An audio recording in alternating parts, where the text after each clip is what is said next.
Muy bien, continuemos con la segunda parte de la clase 12 de fenomenología.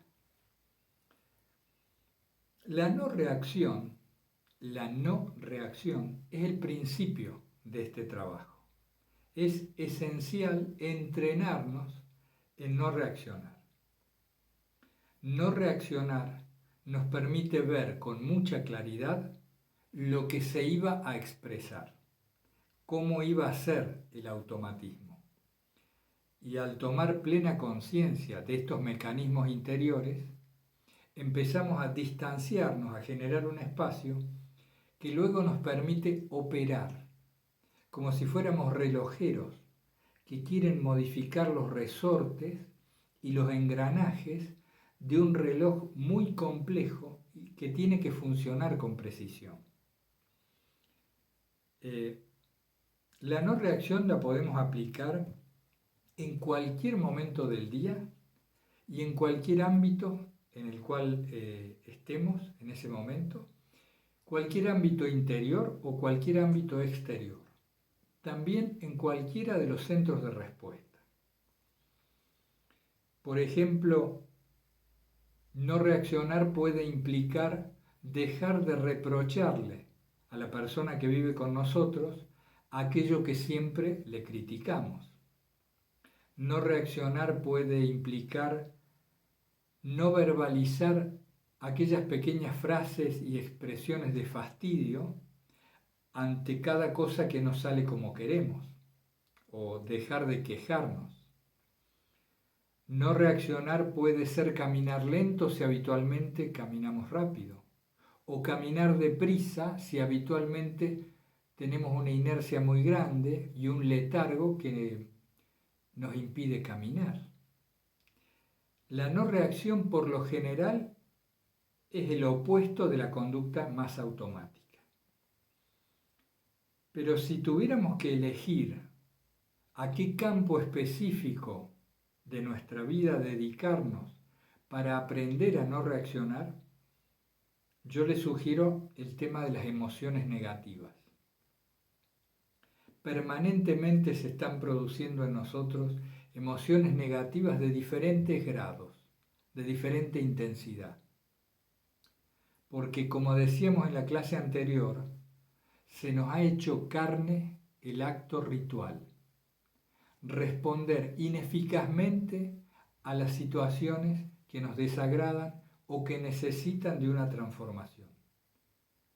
Esta respuesta ineficaz son las emociones negativas, que por supuesto generan conductas inadecuadas. Mi maestro espiritual, en una ocasión, él trabajaba mucho los íconos, también pintaba. En una ocasión que yo pude presenciar, se le cayó, digamos, de su mesa de trabajo en su atelier, se le cayó un gran frasco de tinta, una tinta particular y especial que él usaba para sus trabajos, tinta que era muy costosa y que además una vez que se aplicaba no se podía borrar. Bueno, este frasco se cayó produciendo una enorme dispersión de las manchas de tinta en varios trabajos que estaban casi terminados y en todo el taller de trabajo. O sea, fue una catástrofe. A mí me impactó muchísimo su no manifestación de fastidio. Él permaneció tranquilo y no habían pasado ni, yo no sé si 3 segundos, que ya estaba con un trapo en la mano empezando a reparar el daño o a evitar que esto fuera peor aún. Me quedé muy impactado y a raíz de esto charlé bastante sobre el tema. Esta no reacción se le había transformado a él en segunda naturaleza. Esta no reacción se le transformó en segunda naturaleza. Es decir, ya no le costaba no reaccionar. Sin esfuerzo alguno, él permanecía tranquilo, impasible. Ya se producía inmediatamente, junto con la vivencia, la aceptación de lo ocurrido y funcionalmente se ponían en marcha acciones reparadoras o coherentes con lo sucedido y se manifestaba una notable ausencia de emociones negativas, de descarga de tensiones.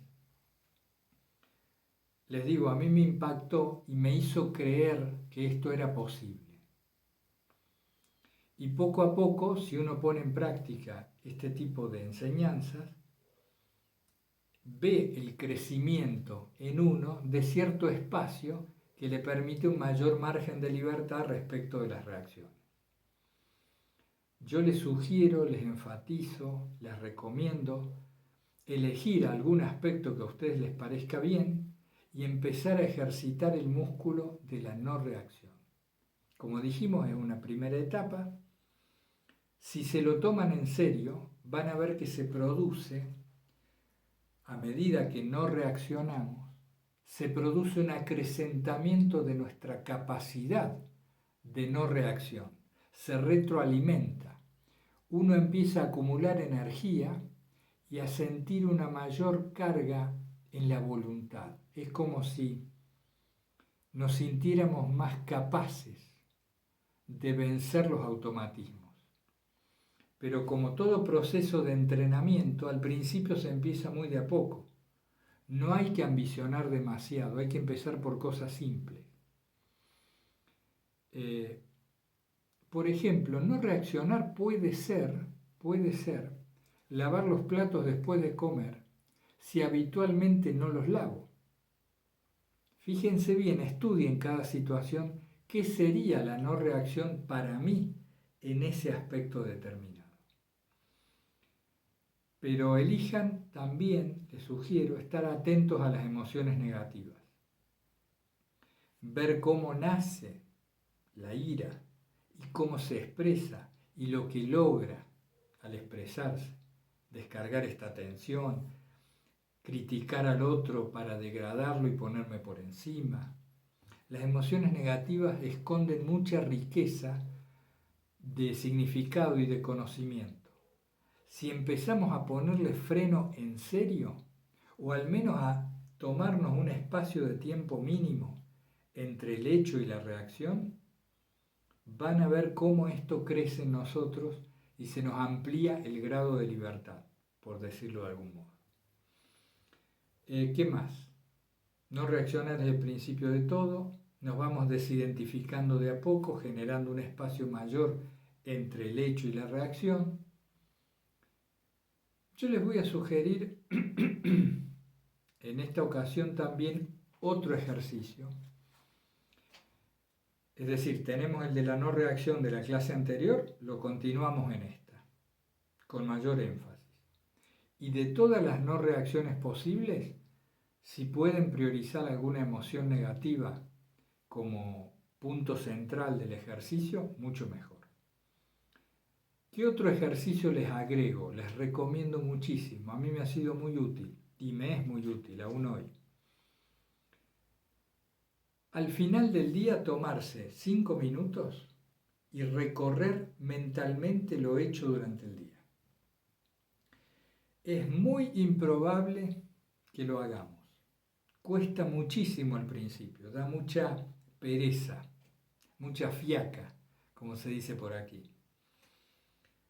Primero por tomarse los 5 minutos. En la vorágine en que vivimos habitualmente vamos de una actividad a la otra sin descansar nunca, ¿no? A veces ni nos acordamos de respirar. Siempre estamos en el más allá, el momento siguiente. Entonces ponernos a estudiar, a revisar lo hecho durante la jornada, 5 minutos en quietud, a lo mejor con papel y lápiz, sería fantástico, pero es muy difícil. Aunque sea difícil, tenemos que recomendar lo que hay que recomendar. Si puedo recorrer mentalmente de modo liviano, no exhaustivo, lo hecho durante la jornada, me voy a ir percatando cada vez más del automatismo tremendo en que estoy sumergido. Y voy a empezar a detectar en los días sucesivos de esta práctica, cómo permanezco más atento. Es decir, cuando el primer día visualizo tales automatismos, el segundo ya me empiezo a acordar de esto y cuando se empiezan a manifestar estoy más atento. Y después de 10 días me descubro no reaccionando a varios automatismos porque ya los conozco bien. Simplemente el ejercicio es así. Me siento, ojalá con papel y lápiz, y digo, a ver, ¿qué hice hoy? Me levanté, tal cosa, me higienicé, desayuné, salí para tal lugar, me encontré con tal persona. ¿Ven? Así, simplemente así. Van a ir descubriendo cosas si lo hacen bien. No les digo más. Ese es el ejercicio que les sugiero, además del de no reaccionar especialmente a las emociones negativas. Una revisión no exhaustiva, pero sí atenta de lo hecho durante la jornada. Yo me encontraba al hacerlo a veces con 10 actividades, otros días con 20, y después se iba produciendo o una síntesis o un incremento de la mirada. Y me daba cuenta que había hecho muchísimas cosas diferentes. Se empezaban a clasificar actos que antes ni advertía. Así que ahí tenemos los dos ejercicios de esta semana. Les quiero hablar de otro tema, pero que tiene relación con lo mismo, que es el tema de la decisión o de la determinación profunda, que si lo traducimos al lenguaje espiritual le llamaríamos la consagración. En la vida de todos podemos reconocer momentos de quiebre, ¿no? Un antes y un después, como suele decirse. Quizá aquel hecho me hizo realmente pasar de la infancia a la adolescencia, me sentí un hombre a partir de tal otro suceso, etc. Estos momentos de quiebre o estas encrucijadas que se resuelven en uno u otro sentido, la mayoría de las veces ocurren también mecánicamente, como resultado del juego de los acontecimientos y situaciones de nuestra vida. Pero es posible también generar quiebres o momentos de inflexión de manera consciente. Esto es lo que ocurre, por ejemplo, con un consagrado, con alguien que se ha interesado, se ha sentido llamado a una vocación, ha hecho un largo noviciado o los pasos que requiere esa institución donde se ha presentado, y después de varios años de mucho trabajo, decide consagrar su vida y, por ejemplo, formula votos de vida monástica. Esa persona, en el momento de la consagración, ha llegado de un modo o de otro a unificar ciertamente gran parte de sus yoes. Porque al tomar la decisión de enclaustrarse, por ejemplo, y de hacer voto de pobreza, castidad, obediencia, etc., ha debido relegar un montón de otras personalidades o de otros yoes que tenían otros propósitos. El propósito de salir, de andar libremente por la ciudad, de visitar amigos, amigas, de consagrarse a ganar dinero, etc. Ha unificado en cierto modo sus yoes.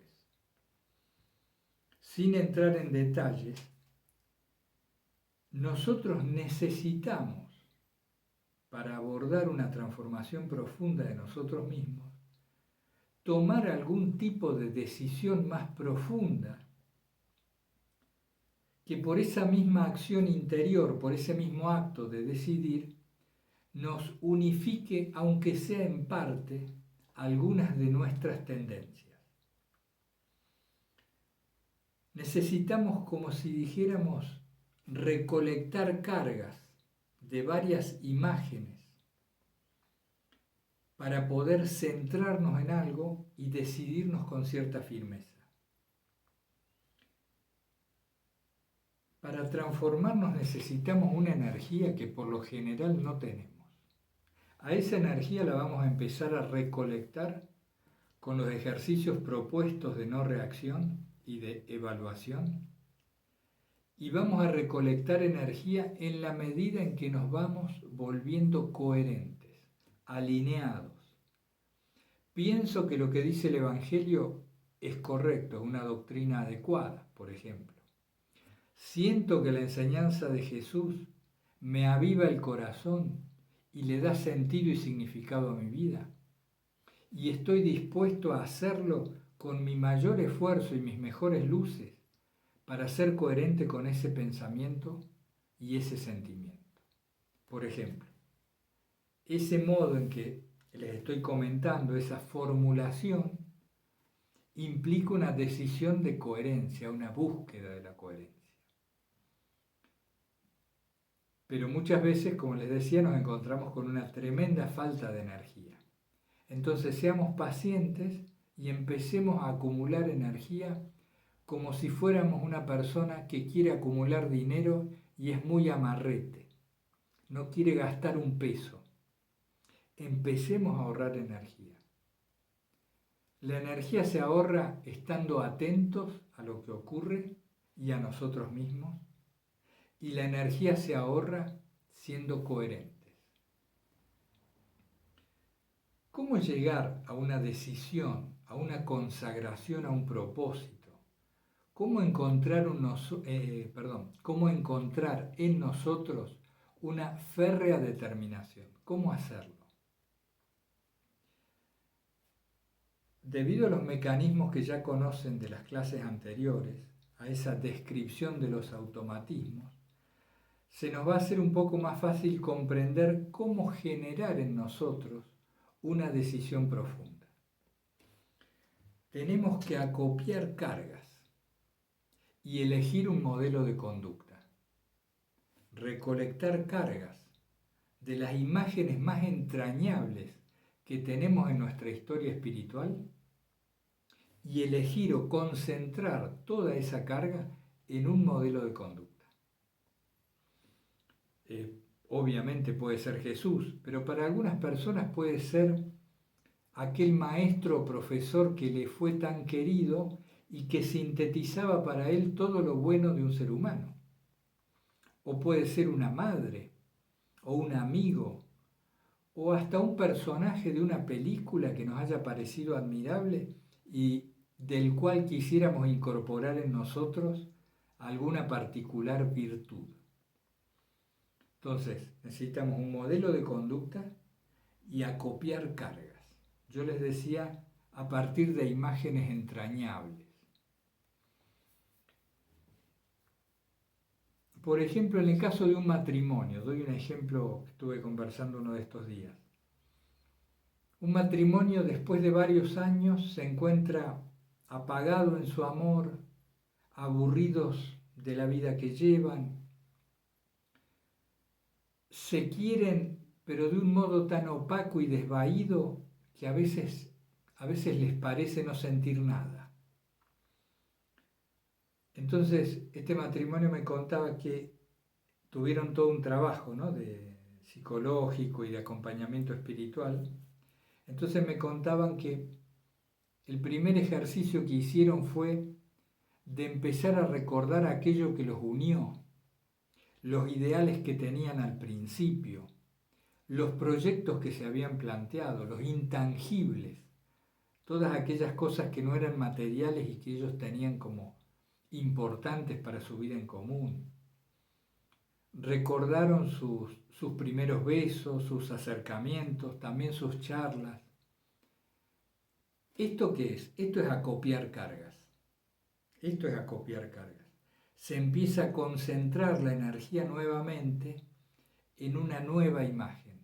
Decimos, queremos ahora esta relación. Otro ejemplo es el de un monje que, por ejemplo, siente apagada su devoción, ya no sabe para qué está en el monasterio, etc. Y empieza a recordar, ¿por qué vine aquí? ¿Qué buscaba yo en el monasterio? Buscaba a Dios, ¿Y cómo buscaba yo a Dios? ¿Cómo sentía que debía ser mi vida? ¿Cómo me imaginé siendo monje?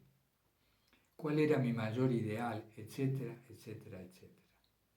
Esto también es acopiar cargas. De eso se trata lo necesario un poco si nosotros queremos tomar una decisión profunda. Tenemos nuevamente que reunir fuerzas, reunir la energía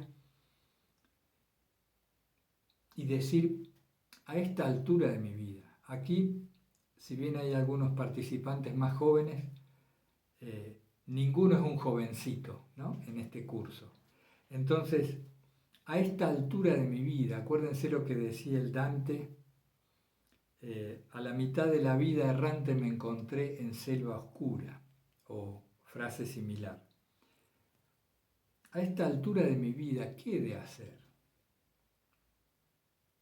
Verdaderamente quiero cambiar, verdaderamente quiero darle una transformación profunda, más allá de cómo haya sido hasta ahora.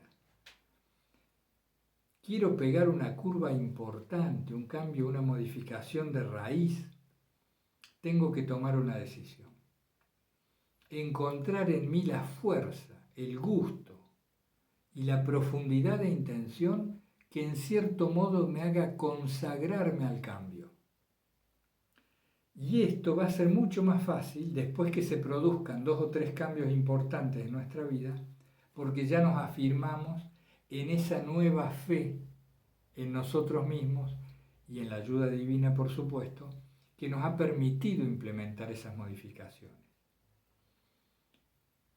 Una vez yo conocí a una persona que se sentía totalmente incapaz, una autoestima sumamente disminuida e incapaz de casi cualquier cosa. Una vez que esa persona, por hechos que no vienen al caso, se vio forzada a aprender a manejar un auto, tomó una confianza en sí misma que nunca se le había visto, a raíz de que logró aprender una cosa. Es decir, necesitamos ir teniendo pequeñas evidencias de que aún nosotros, con la incoherencia que conocemos de nosotros mismos, podemos transformarnos.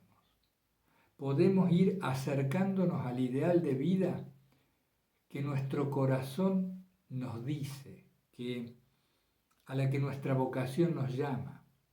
Ese ideal de vida que a lo mejor Dios mismo puso en nuestro interior como un signo de la dirección que teníamos que tomar. Entonces, tomar la decisión, consagrarse al propósito del cambio, es fundarse, refundarse. Es importante, si ustedes pueden ir viendo, pueden ir sintiendo esto en ustedes. Acercarse a una decisión profunda.